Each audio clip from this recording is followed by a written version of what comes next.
Welcome to the newest Giants Huddle podcast. John Schmeelk with you, today's guest. From Pro Football Focus, Steve Palazzolo. But first, I want to remind everybody you can find the Giants Huddle podcast on the Giants mobile app at giants.com/podcast and your favorite podcast platforms. I will warn everybody ahead of time. If you hear thunder and lightning, that's me. If you hear cicadas, that's Steve, as we battle Mother Nature here throughout the episode. So, Steve, it's good to talk to you. It's been a while, man. How is everything in the dark mountain layer of Pro Football Focus? It's good. Yeah, it's good to chat some football too. But I enjoy the off season. I enjoy team building season and discussing all this stuff. And then you just get geared up and ready for more football. But I always enjoy this time of year, previewing and getting ready for all the fun. Yeah, we have about a month and a half to get any vacation that we have left out of the way because Lord knows we're not taking it between August and December. So let's talk some football here, Steve. All right, before we get into details, let's just start very, very basically. How does PFF and you view the Giants from a 20,000-foot view as a franchise heading into 2021? I think the word pivotal comes to mind, for Daniel Jones, for the entire team building effort. I think they've done a lot of good things. The secondary's looking really good. The defense, I kept describing them as feisty last year. They'd have some games where they were, holding the Seahawks down and all. Yeah, so I think the defense was moving in the right area. And I think the fact that they've attacked wide receiver and tight end, I think the way you're supposed to attack it. I think that's how you win in today's NFL. You build a basketball team of pass catchers. And, I'm sure we'll talk far more details behind that. But I think that is the key here. The NFL's won on the perimeter with receivers and with corners and with safeties. And it's counterintuitive to a lot of, I think what people think around the NFL. But we'll talk offensive line as well. There's that big question mark on the line. You can't be bad on the offensive line. You don't want to be bad on the defensive line. So I think there's a lot of pieces moving in the right direction. And then it all comes down to Daniel Jones, the pivotal year 3. And can he take that next step going forward? Yeah, and I think Daniel Jones is a great place to start, right? Because once you marry your franchise to a quarterback, he's going to have a bigger impact on your franchise than any single player, even position group on your roster. And I know a lot of Giant fans, that watch casually think, boy, Daniel Jones took a step back in year 2, only, 12 touchdowns. But I looked at all the tape. You guys have your metrics too. If you look at a lot of the underlying numbers here, take touchdown production out of it, which I know is important. He actually made a lot of improvements in his second year. And I know a lot of your metrics show that too, right? Yeah. I mean, it's just hilarious what a difference a year makes.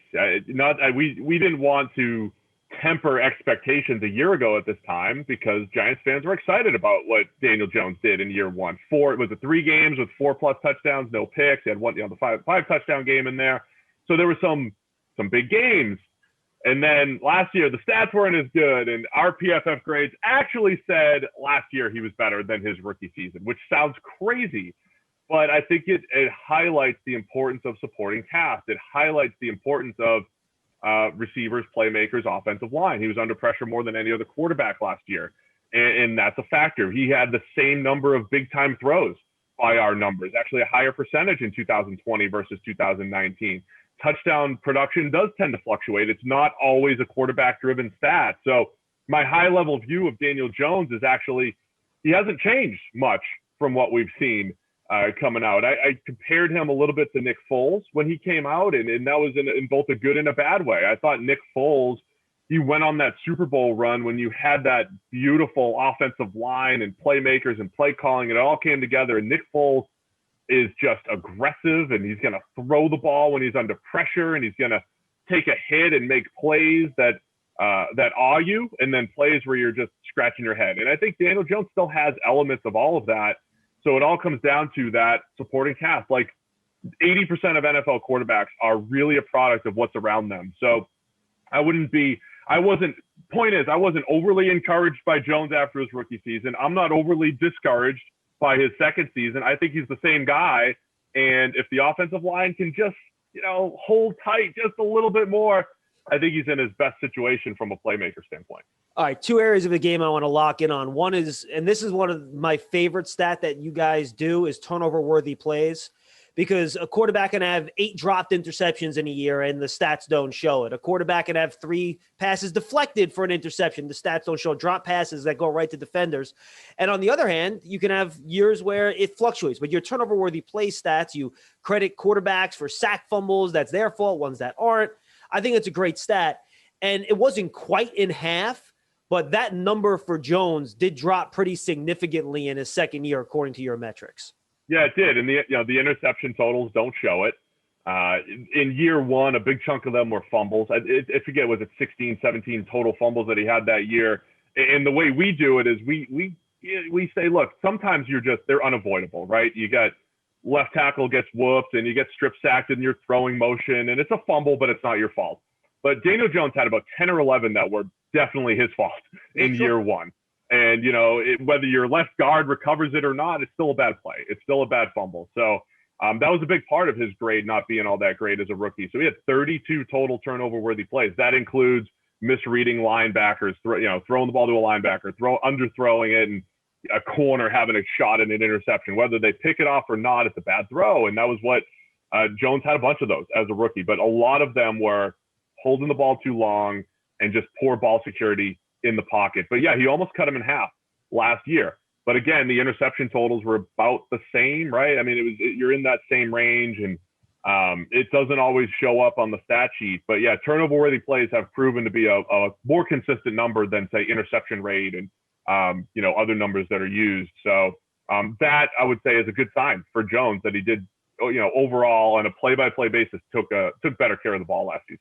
The other thing to me, Steve, that was encouraging was his deep ball. As a rookie, I thought his deep ball was very inconsistent. Early in the year, if I remember right, he was doing a lot of overthrows. Then late in the year in some bad weather, he did a lot of underthrows. But in his second year, eye test, and according to your metrics too, he was one of the more accurate deep ball throwers in the league. Now, there weren't a ton of them. They didn't have a lot of attempts down the field, but the ones he made, he was good. Talk about that a little bit, and also how consistent is that year to year, or is that something that will naturally fluctuate for most quarterbacks? No, that's one that fluctuates a little bit. But if you want to evaluate what he did last year, highest passer rating in the league on 20-plus yard throws. But you're right, it was only 9.6% of his attempts. That is near the bottom of the league. That's bottom 10 or so, just from an attempt standpoint.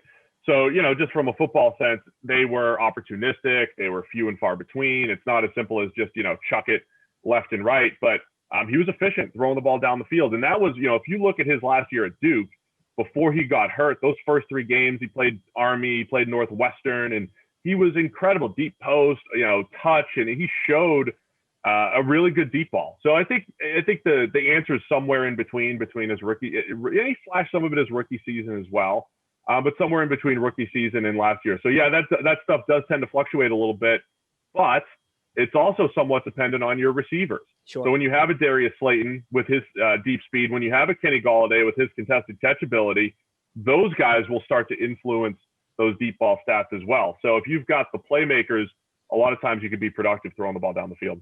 And more willing to throw it when you have a guy like Golladay. He doesn't have to be wide open to make those plays. All right, so let's talk about the weapons. You guys had, I believe, wide receiver group rankings up the other day, and I think the Giants were right near the middle of the league. I think around 15, if I'm not mistaken, off memory. Just talk about how they've added to that group. And I think what I like about it, Steve, they seem to have a guy that can play every role, right? Slayton's your deep speed guy. Galladay's your big contested catch guy. Shepard's your slot guy. Tony's your yards after catch guy. Then you have Barkley out of the backfield. Ingram and Rudolph complement each other well. It seems they've really kind of checked every, box in that wide receiver toolbox, checklist that people have. I think I hope I ranked them a little bit higher than that. I mean, I like what they've done. There's still some questions. You don't know exactly what you're going to get from Tony in year one, but you described it exactly how I would. Again, I've compared it to, I'm stealing this analogy. I can't even remember who it was from. And by the way, Steve, it was 11th. You guys had him 11th. It was 11th. All right. So yeah, they were pretty, I like where they are, and they could be even higher. I'm stealing the analogy of building the basketball team, right? You want to have a rebounder. You want to have a guy with height and leaping ability. You want to have quickness. You want to have speed, because what, offensive football is about attacking matchups. And I think what the Giants have created is a world where in a given week, Kenny Golladay can be the guy. If the matchup dictates, Kadarius Toney can be the guy. If the matchup dictates, Kyle Rudolph and Evan Ingram can have a big game. And of course, Saquon Barkley, we've done plenty of trashing of the early running back selection, as far as team building and all that stuff. But if you're going to maximize Saquon Barkley's value, you got to use him in the pass game, and it becomes a matchup-driven game. And if a certain team matches up well with your receivers and your tight ends, boom, you've got Saquon Barkley and his ability to run routes out of the backfield or split out wide. So I love a lot of what they've done there. Slayton as the deep speed guy. Golladay can kind of do it all, but yes, contested catches, vertical threat. Tony, I think you can ease him in as a gimmick player, slot player. He might even have outside receiver potential down the road, but you don't have to tap into that yet. I still think Sterling Shepard's a valuable player. And John Ross is going to make if he has a chance, he's going to make like 2 or 3 plays where you say, wow, quickness and speed, and here's why he was the 9th overall pick. There's just so many bad plays in there too. But I would take a shot on John Ross every year just in case he could put it all together. So I think the strategy behind how they've built this pass catching unit is absolutely fantastic. How much do you guys put stock in your metrics and other studies you've done for actually being in the same system for a second straight year? Do you see an actual impact with that with teams, or is that something that people talk about anecdotally that the data shows is not true? I think it's more anecdotal. I'd have to see if we've done so. Defensively, it's actually interesting. We've shown just making a change a lot of times makes an impact. Now there's probably some noise there because it's like, well, if you're making a change, you were probably bad and you'll probably get better. But yeah, I think it's more. Yeah, I think it's just more theory than anything, you know. And I'm sure every coach is going to be saying it, and Daniel Jones is 1,000 times better than he was last year at this time. I'm sure that's every quote right now. Of course. But if you think it's going to, you know, lead to 10 more touchdowns or lead to 1,000 more passing yards or something, there's not, I don't think, a whole lot of evidence that it's going to tangibly show up on the field in actual production. How much does red zone fluctuate for you guys? You know, these are a lot of the analytics questions I usually ask George when I talk to him in July, and I'm going to do that again. But I know the Giants in the red zone last year were poor, and I think the Golladay and Rudolph signings, a lot of focus was red zone production, right? Getting the ball in the end zone. How much does that fluctuate year to year? Is that a product of talent? Is that a product of scheme mostly from what your guys look at? Is it the run game? Is that where that really is important in the red zone? How do you guys view red zone production year in, year out for some of these teams?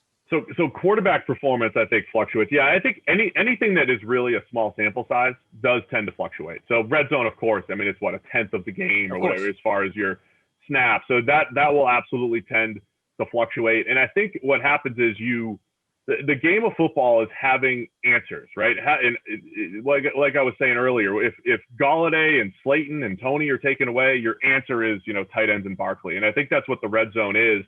And that's why having different style players is really important. You're not just going to throw 15 fades to Golladay and all of a sudden the red zone is going to be solved. But if you have that many receivers to cover, you'll have more running lanes. If the running game is successful, you will have more opportunities one-on-one. So it's having those answers, and I think that should certainly lead to some improvement there. How about Barkley? I know we talk about running back value a lot too. Does his value increase because, like, what some running backs, all right, you turn a 3-yard gain to a 5-yard gain, ooh, whoop-de-doo. But right. Barkley does have the ability to turn that 4-yard gain into a 60-yard gain, right?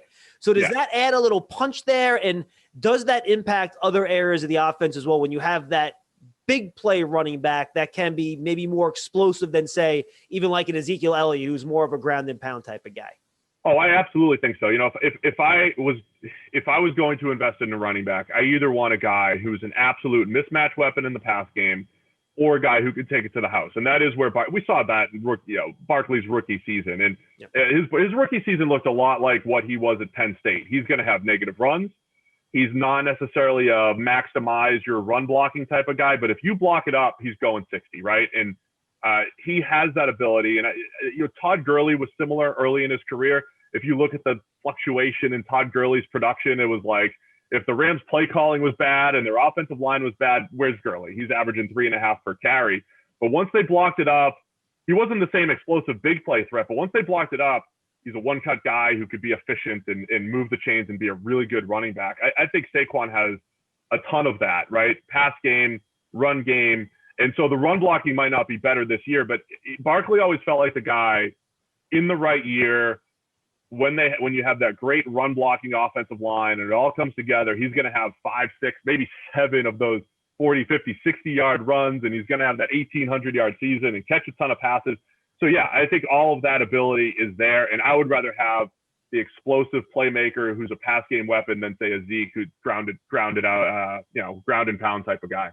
And that's the trick. If they block it up. And now let's get to the offensive line, Steve. You guys had the offensive line ranked 32 out of 32 in your offensive line rankings. It created quite the brouhaha on our call-in shows, I'm not going to lie. But there's nuance to it. And I listened to your PFF NFL podcast. Everyone else should too. Steve Palazzolo, Sam Monson, go check it out. Download it. I always listen when I'm either running or I'm doing my yard work. It's a great listen. And that doesn't mean they're going to be last. There is room there for improvement and a room to step forward. So, Steve, why don't you just delve into a little bit deeper of how you got to that point where they came in at 32 and what that actually means? Yeah, so when I go through the rankings, I try to – it's not all completely scientific. It's not just a pure ranking. Like, the ranking will guide us. It's our North Star as far as their historic grades and all that stuff. But this isn't a spreadsheet spitting out the answers. So I'll write up the offensive line and say, Andrew Thomas did this, and write up everybody, and then put this hypothetical – they feel like, number 25 or number 28. And I think that's where I had the Giants initially, 28 or 29.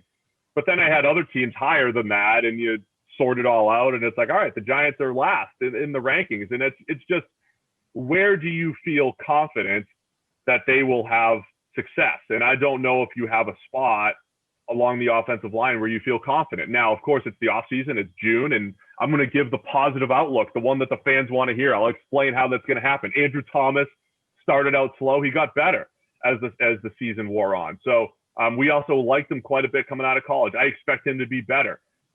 You'll know better than me if Nate Solder is going to be around. He will be. He planned. He was out there at right tackle, no question. Yeah, and so if it is a true battle between Nate Solder and Matt Peart, I think whoever wins that, I think that ends up becoming a solid spot. Solder is coming off his worst season since his rookie year, though, the last time we saw him in 2019. And he hasn't played right tackle since 2011. Yep. But if he wins the job over Peart, then he'll have an average tackle season, which is really valuable. And Matt Peart, if he wins, he'll probably have an average tackle season. And we liked him as a developmental prospect coming out of UConn. But you see, it's a bunch of guys who haven't really done it yet. The interior is still a big question. I know Nick Gates did a good job for a guy who's never played center.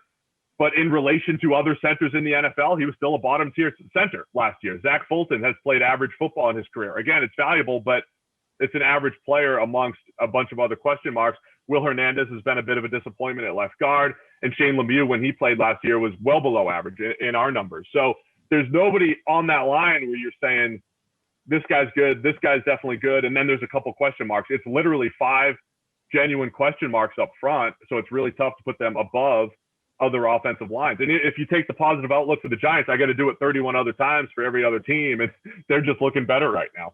Yeah, and look, Dave Gettleman has made the point. He goes, look, we've drafted these guys. We have faith in them. You have to let them play to see if they develop. And I think what you guys have found, right, Steve, is that offensive line development sometimes takes a little bit longer than other positions, right? It absolutely does. It is, and that's one of those cool things that I think is really intuitive about football is, you need reps on the offensive line, and there's physical development. You go from, college strength to you develop your man strength when you're 24, 25 years old. I think that matters, so that would be the encouraging sign that a Matt Peart can take a step forward, and an Andrew Thomas, or even a Will Hernandez, if he's back in there. Hernandez is right in that window.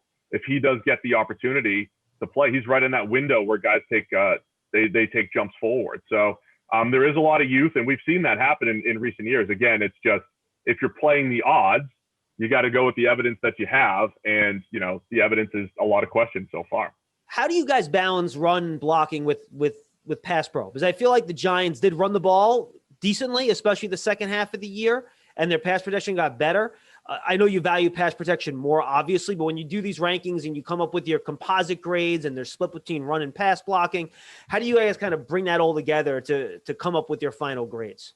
Yeah, it's a good question. Pass pro is definitely more important, but again, if you're going to have a successful run game, the offensive line or your run blocking in general is a bigger factor. And if teams are running the ball 300 and 400 times per year, you still want to be good at it when you try it. So it's close to a 50-50 balance. There's a lot of teams around the league that are really one-sided. The Texans the last couple of years, the Chiefs the last couple of years have been really pass block heavy.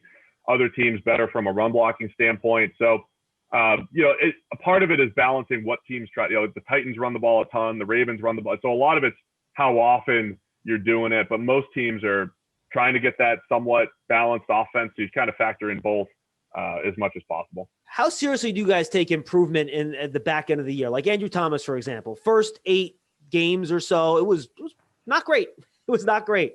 Final 6, much better. Even if you look at his total pressure numbers, things like that. Do you then take a look at who his opponents are in those final 6 games? Do you assume he just improved as the season went along? How do you view that when a guy closes a season strong after starting it poorly? Do you make more of an assumption it's going to carry over to the next year? Do you find that's not always the case? How do you guys view that? Yeah, it's kind of like the red zone stuff. Anytime you tighten up the sample size, you're kind of playing with fire. It tells a good story, right? And now with Andrew Thomas, I would buy into it more because you saw his technique change. You saw things tangibly change.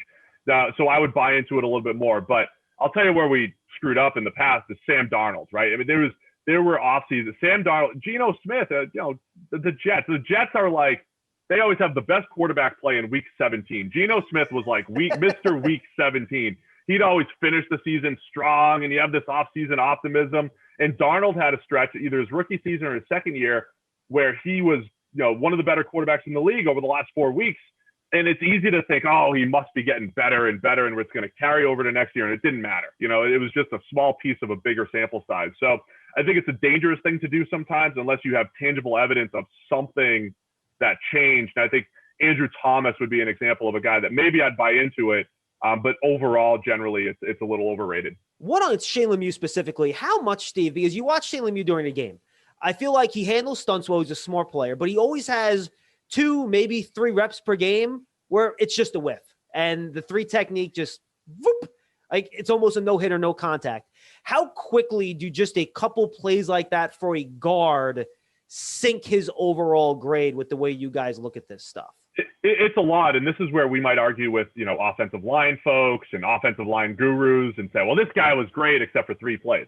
I mean, so the perspective is, though, because we grade every player on every play, we know what a guard's expectations are, right? So you're getting compared to your peers.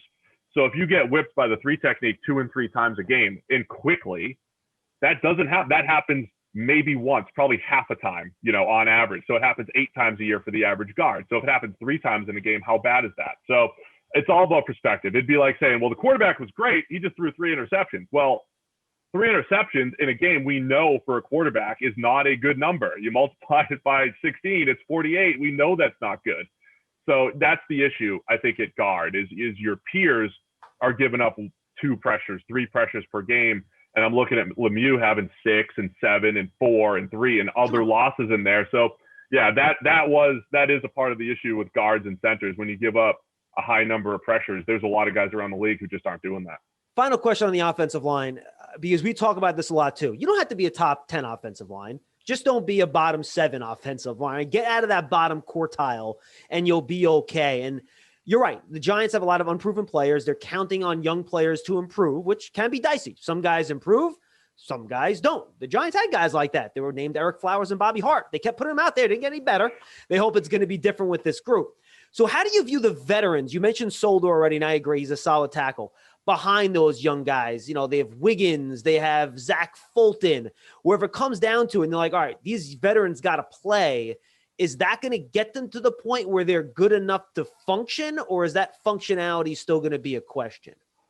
It's still a question because, the way you describe the line is right. You don't have to be great. You just don't want to be bad. And a guy like a Zach Fulton or a guy like a Kenny Wiggins is good when, he's more valuable or feels more valuable when you have 2 sturdy tackles or a sturdy center, so there are teams around the league who are really good at 3 or 4 spots. And if you plopped a Zach Fulton in there, it's like, all right, this is a top 10 offensive line and Zach Fulton's a piece there. But if Zach Fulton is your most consistent player or your best player, then maybe you have some issues, so it's all about perspective. But I think, in a vacuum, I hate using the word average because it comes across as like a knock. But, my baseball example is like your number 3 or 4 starter.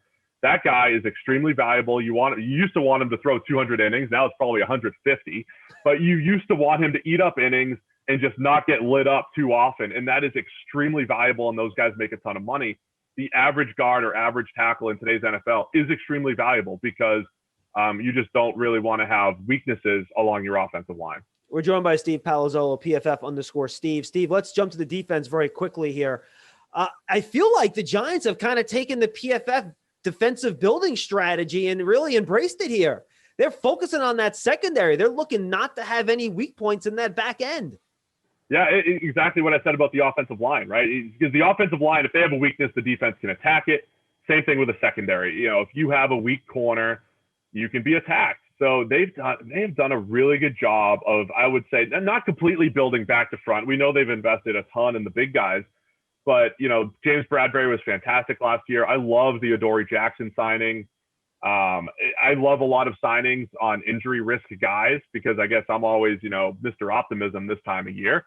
So the best case scenario of Adoree Jackson is really, really good. He's a top 15 type of corner, and that's extremely valuable. You might have two top 15 corners there with Adoree and James Bradbury. So that's a great starting point. And I think they have options in the slot with Xavier McKinney.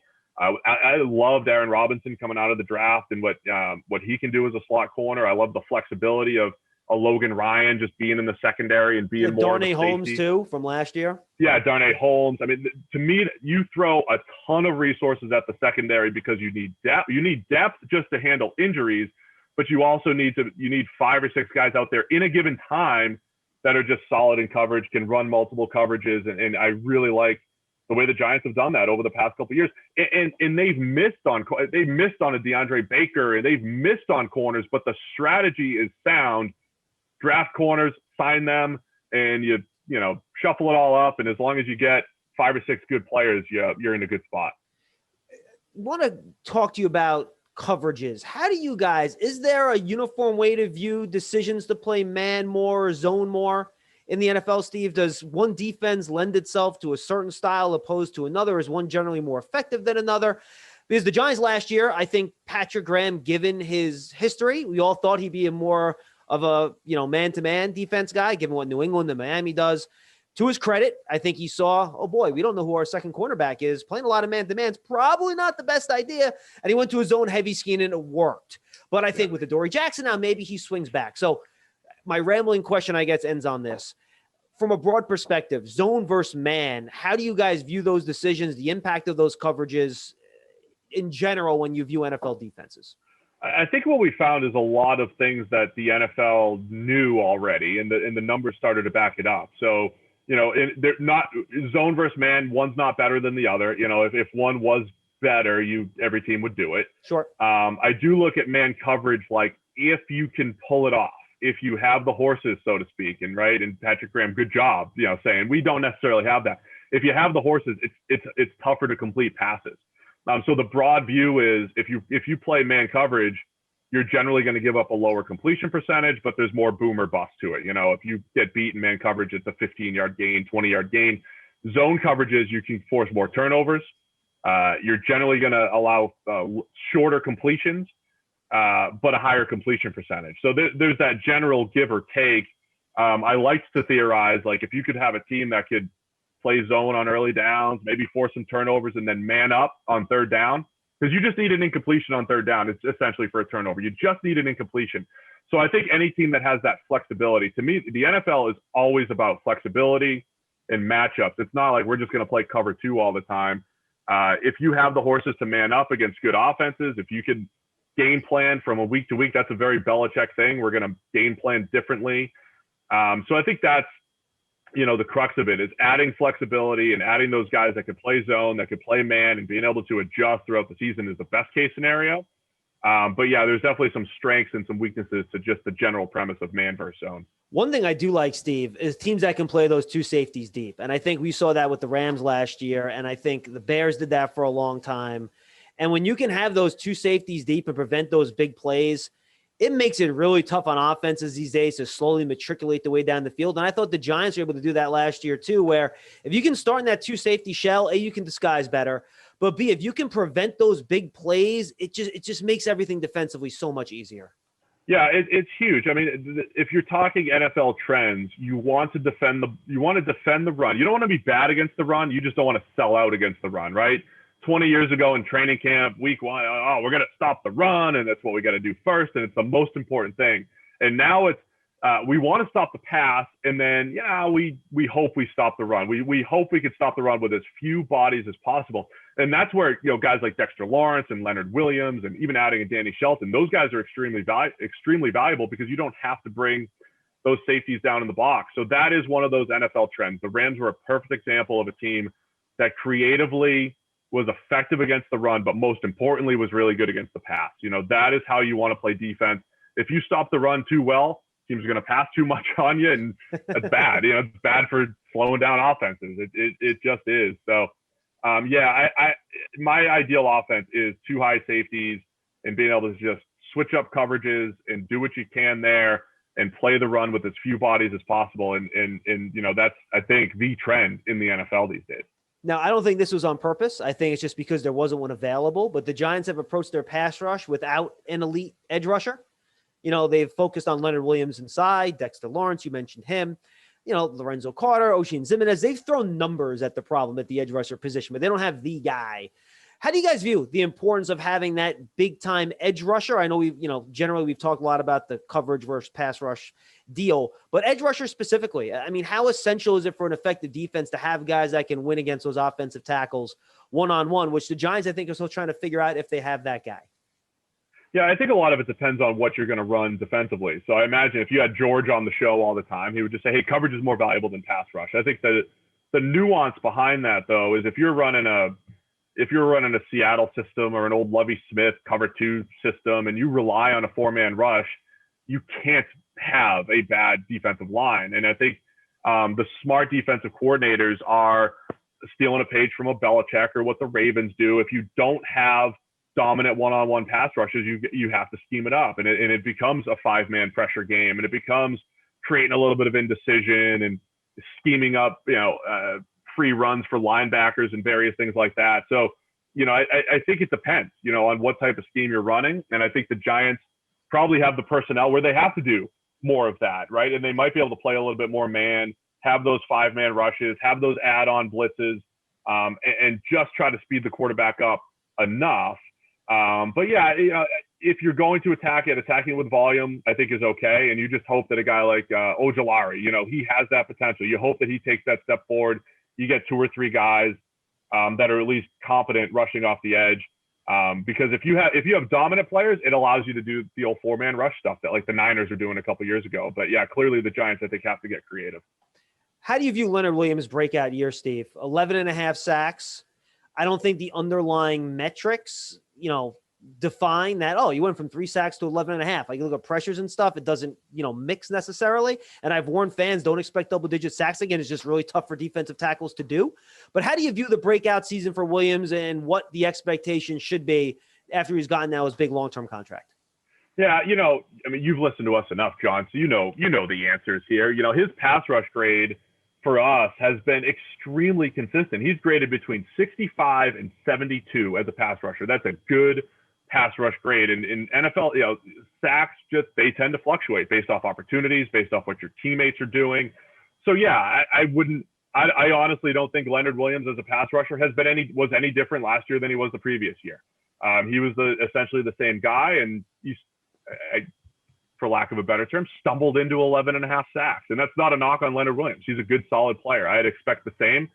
And I encourage all our fans, your listeners, everybody, to just not define him by that one number. Define him by he rushed the passer 503 times and created 32 hurries. It's good, solid production for what he's asked to do.